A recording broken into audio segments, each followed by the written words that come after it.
अस्सलाम वालेकुम everyone, welcome back to my channel. I hope you all are doing so well. In today's video हम लोग fridge की organisation करेंगे और क्लीनिंग भी करेंगे। बहुत सारी चीज़ें आपको गाइड करूँगी। और जब हमारा फ्रिज क्लीन रहता है तो हमारे बहुत सारा टाइम जो है वेस्ट होने से बच जाता है और हमारा किचन भी साफ़ सुथरा रहता है। तो आज की वीडियो में बस यही सारी चीज़ें आपके साथ शेयर करने वाली हूँ। माशाल्लाह आज की शाम बहुत ज़्यादा खूबसूरत थी, अच्छी थी, तो मैंने कहा क्यों ना कुछ काम कर लिया जाए। तो ऐसा होता है कि जिसके घर में बच्चे होते हैं, देख रहे हैं आप क्या हालत हो रखी है हमारी फ्रिज की, तो क्लीनिंग बहुत ज़्यादा मस्ट हो जाता है। ऐसा होता है कि मंथ में 1 बार या 2 बार तो क्लीनिंग बहुत ही ज़्यादा ज़रूरी है, क्योंकि सारी चीज़ें इधर उधर बच्चे रख देते हैं और फिर बहुत ज़्यादा प्रॉब्लम हो जाती है। तो first of all take out all the things, मतलब जितनी भी चीज़ें हैं फ्रिज में हम वो सारी चीज़ों को पहले बाहर रखेंगे, सारी चीज़ों को सॉर्ट करेंगे, सेग्रीगेट करेंगे एंड उसके बाद वापस से हम इसको ऑर्गेनाइज़ करेंगे एंड वॉशिंग वगैरह भी बीच में चलेगी, क्लीनिंग वगैरह भी चलेगी। तो चलिए जी इस वीडियो को स्टार्ट करते हैं। अगर आपको मेरे एफर्ट्स अच्छे लगेंगे तो प्लीज़ लाइक, कमेंट और सब्सक्राइब करना मत भूलिएगा। तो फर्स्ट ऑफ ऑल मैंने सारी चीज़ों को अच्छे से सेग्रीगेट कर लिया था, सारी चीज़ों को टेक आउट कर लिया था फ्रिज में से, और उसके बाद मैं ऑर्गेनाइजेशन स्टार्ट करूँगी। और बीच बीच में बच्चे भी आज की वीडियो में आपको दिखाई देंगे, तो उसके लिए मैं एक्सक्यूज़ चाहती हूँ, क्योंकि संडे है, दोनों बच्चे घर पे ही हैं और एज अ होम मेकर हमें दोनों चीज़ साथ में ही टैकल करनी पड़ती है। बेसिकली हमें मल्टीटास्किंग करनी पड़ती है। तो बच्चे यहाँ आसपास ही थे और मैंने फ्रिज की जो है क्लीनिंग स्टार्ट कर दी थी। फिर जो सेकंड पॉइंट है मेरा वो है वॉशिंग का। फर्स्ट ऑफ ऑल मैं सारी चीज़ों को निकाल लिया एंड सेकंड जो अच्छे से इसके ड्रॉ वगैरह होते हैं एंड सेल्फ वगैरह होते हैं उसको मैं अच्छे से वॉश कर लूँगी, क्योंकि सबसे ज़्यादा जो गंदी होती है चीज़ वो होती है सेल्फ। इसके लिए भी कवर वगैरह आता है मीशो पे, अमेज़ॉन पे, फ्लिपकार्ट पे, अगर आप यूज़ करते हैं तो कर सकते हैं। हालाँकि मैं यूज़ नहीं करती क्योंकि वो एक अलग से उसको वॉश करने का टेंशन रहता है। तो बेसिकली हमें 2 चीज़ वॉश करनी पड़ेगी, इसलिए मैं डायरेक्ट इसको ऐसे ही अपने सेल्फ को यूज़ करती हूँ और जो भी स्टेन वगैरह रहता है उसको मैं वॉश करती हूँ तो वो चला ही जाता है। तो यहाँ पे जितनी भी सेल्फ वगैरह था मैं उसको अच्छे से वॉश कर ली थी। एक थोड़ा ग्लास का होता है तो उसको हल्के हाथों से और थोड़ा तहम्मुल के साथ, सब्र के साथ थोड़ा वॉश करना पड़ता है, जिससे टूटे ना, गिरे ना। हालांकि ज़्यादातर तो ऐसे ही होता है कि ज़रूर कुछ ना कुछ चीज़ें नुकसान होती है, बट इंसान थोड़ा अगर संभाल के करे तो हाँ हो जाता है। फिर जी आती है क्लीनिंग ऑफ फ्रिज। ये सारी चीज़ों को वॉश करके मैंने रख दिया था। जब तक वो ड्राई होगा हम क्लीन कर लेंगे फ्रिज का एरिया, मतलब अंदर का एरिया। महीने में 1 बार जब मैं करती हूँ तो मैं डीप क्लीनिंग करती हूँ, मतलब कि फ्रिज को वॉश करती हूँ। बट ये मिड ऑफ मंथ में मैं कर रही थी, मतलब कि अभी मैं कर चुकी थी स्टार्टिंग में, मगर अभी 15-16 तारीख है, फिर वापस से मैं कर रही हूँ।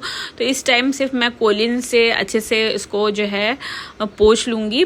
और कोलिन से तो बहुत अच्छा साफ़ हो जाता है, कोई भी चीज़ है, रेफ्रिजरेटर वगैरह, मिरर वगैरह, तो आप कोलिन इस्तेमाल कर सकते हैं। तो बस यहाँ मैं अच्छे से इसको जो है पोंछ रही थी एंड बहुत अच्छे से साफ़ हो गया था जो अंदर का एरिया था। अब स्टार्ट करेंगे जी रीसेटिंग। तो जब ये सारी चीज़ें हो गई थी और अच्छे से हमारे सारे सेल्फ जो है ड्राई हो गए थे, तो उसको मैंने सूखे कपड़े से पोंछ लिया था कि कोई भी जो ड्रॉप का स्टेन होता है ना वो इसमें ना रह जाए। तो बस अच्छे से मैंने इसको पोंछ लिया था सारे सेल्फ को एंड उसके बाद वापस से हम लोग रीसेट कर देंगे फ्रिज में। और हमारे यहाँ फ्रिज अच्छे से रीसेट होकर रेडी है एंड बस ये जो है डोर के साइड का जो था पोर्शन वो बच गया था, उसको भी अच्छे से साफ़ कर लेंगे। ये ऊपर का जो डेयरी प्रोडक्ट जिसमें हम लोग रखते हैं वो ये बच गया था, मुझे याद नहीं था, लास्ट में याद आया, तो इसको भी हम लोग अच्छे से वॉश कर लेंगे। हालांकि इसमें ज़्यादा चीज़ें नहीं रहती है, बेसिकली इसमें मछली वगैरह रखते हैं और मछली मैं ज़्यादा खाती नहीं हूँ, तो ये क्लीन ही रहता है। फिर भी जब सारी चीज़ों को अच्छे से वॉश कर रहे तो इसको भी मैंने अच्छे से वॉश करके रख दिया। फिर जो ये सब्जी का बॉक्स आता है जिसमें हम लोग वेजिटेबल वगैरह केप्ट करते हैं, इसको भी मैंने अच्छे से वॉश कर लिया था। इसको भी सूखे कपड़े से अच्छे से ड्राई कर लेंगे, क्योंकि हम इसमें वेजीज रखते हैं।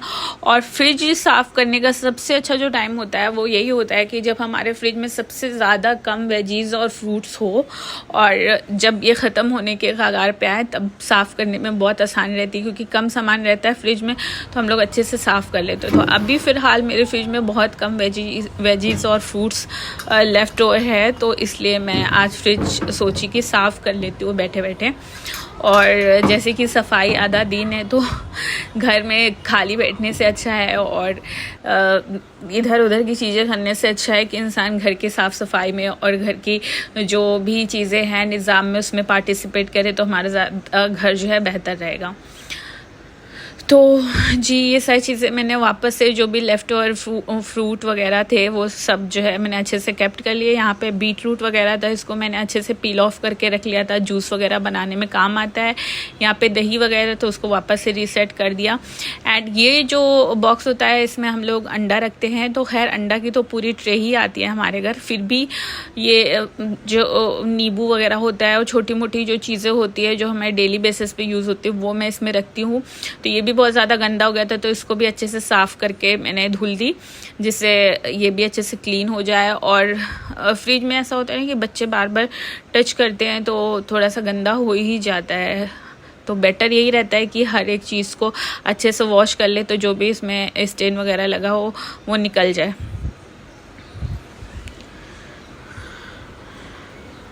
तो जी बस इसको मैंने अच्छे से वॉश कर लिया था। हमारे जो अंडे हैं वो भी थोड़े कम ही बचे हैं, मतलब थोड़े अंडे मेरे ख़त्म ही हो चुके थे, तो ट्रे से निकाल के मैंने यहाँ पे लगा दिया, थोड़ा अच्छा लगेगा।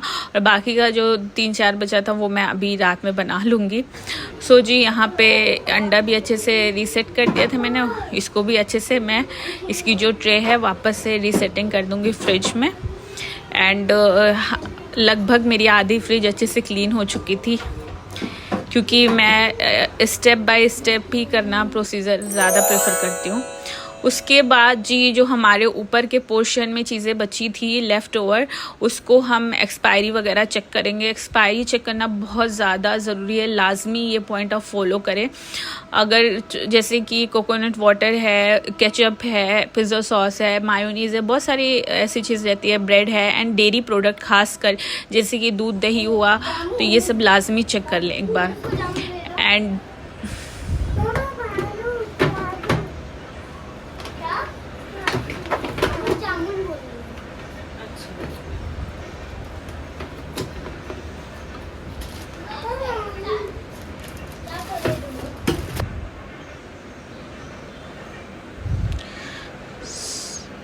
सो जी बस यहाँ पे सारी चीज़ों को मैंने सेट कर दिया। एंड बॉटल था, बॉटल को भी हमने वॉश कर लेना है। तो बॉटल मुझे कुछ समझ में नहीं आ रहा, बॉटल के मामले में मैं क्या करूँ। मैं स्विच करना चाहती हूँ ग्लास की वाटर बॉटल यूज़ करने के लिए, बट ऐसा हो रहा है ना कि बच्चे बहुत ज़्यादा वाटर की जो बॉटल है, मतलब जो ग्लास की, वो उसको तोड़ दे रहे हैं या तो इधर उधर रख दे रहे हैं, तो वो बहुत ज़्यादा अच्छे से चल नहीं पा रही है। और लोग ऐसे कह रहे हैं कि जो प्लास्टिक की बॉटल है उसको अवॉइड करें थोड़ा। तो अभी तो फ़िलहाल मैं 1-2 ही बॉटल है मेरे पास ग्लास की, फ़िलहाल तो मैं प्लास्टिक बॉटल ही यूज़ कर रही हूँ। तो मैंने ये डिसाइड किया कि अब नेक्स्ट टाइम मैं स्टील की बॉटल 3-4 ख़रीद लूँगी और उसको ही इस्तेमाल करूँगी। अभी तो फ़िलहाल जो हमारी पुरानी बॉटल थी उसको मैंने अच्छे से वॉश कर लिया, जो भी इसमें थोड़े बहुत गंदगी वगैरह तो उसको साफ़ कर लिया था। अंदर से बॉटल मैंने एक दिन पहले ही वॉश करी थी, इसलिए नहीं करी, सिर्फ बाहर से वॉश करके एंड वापस से वो वाटर को मैंने रिफ़िल कर दिया था। एंड साथ ही साथ जो हम लोग चीज़ें बना के रखते हैं जैसे जैम है, अदरक लहसुन का पेस्ट को भी वापस से हम लोग रीसेट कर देंगे अपने फ्रिज में। एंड जैसे अदरक लहसुन का पेस्ट हुआ, ये सब हुआ, तो ये सब चीज़ें मील प्रिपरेशन में बहुत ज़्यादा काम आती है। तो मैं थोड़े बहुत चीज़ों का मील प्रिपरेशन पहले से करके रखती हूँ, क्योंकि घर में बच्चे हैं और हस्बैंड भी सुबह कॉलेज जाते हैं, तो फटाफट खाना बना रहते हैं। सारी फ्रिज लगभग हमारी अच्छे से हो चुकी थी ऑर्गेनाइज। उसके बाद जी मैं एक पॉइंट आप लोग के साथ शेयर करना चाहूँगी कि यूज़ ऑर्गेनाइज़र को ज़रूर यूज़ करें। इससे हमारी जो फ्रिज होती है वो बहुत ऑर्गेनाइज लगती है और बहुत ज़्यादा चीज़ें हमारी जो होती है वो सॉर्ट हो जाती हैं। जैसे कि कोई भी वेजीज़ है आपको कल बनाना है, तो मैं ऐसा करती हूँ उसको रात में ही कट करके रख लेती हूँ। जैसे फ्रूट्स वगैरह है जो बच्चों को मैं सुबह लंच में देती हूँ, वो भी सुबह जल्दी फ्रूट काटना ईज़िली नहीं होता, इतना आसान नहीं होता। तो बस मैं सारी चीज़ें जैसे वेजीज़ वगैरह जो मुझे सुबह कुक करनी है वो भी मैं कट करके इस ऑर्गेनाइज़र में रख देती हूँ। लेफ़्ट ओवर फूड भी रख देती हूँ और कभी कभी वेजीज़ भी रख देती हूँ, तो इससे बहुत ज़्यादा हेल्प मिल जाती है। और इस तरीके का ऑर्गेनाइज़र ईज़िली आपको लोकल मार्केट में भी और फ्लिपकार्ट अमेज़ोन पे अच्छे से आपको मिल जाएगा। एंड वहाँ यहाँ पे थोड़ी बहुत वेजीज जो लेफ्ट ओवर बची थी उसको भी मैंने यहाँ पे सेट कर दी है। इधर आप देख सकते हैं वाटर बॉटल एंड यहाँ पे एग वगैरह। बस ऊपर का पोर्शन मेरा बचा है, मतलब आउटडोर, उसको भी मैं अच्छे से क्लीन कर लूँगी। देन मेरा स्टेप है रीअरेंज द आउटडोर एरिया।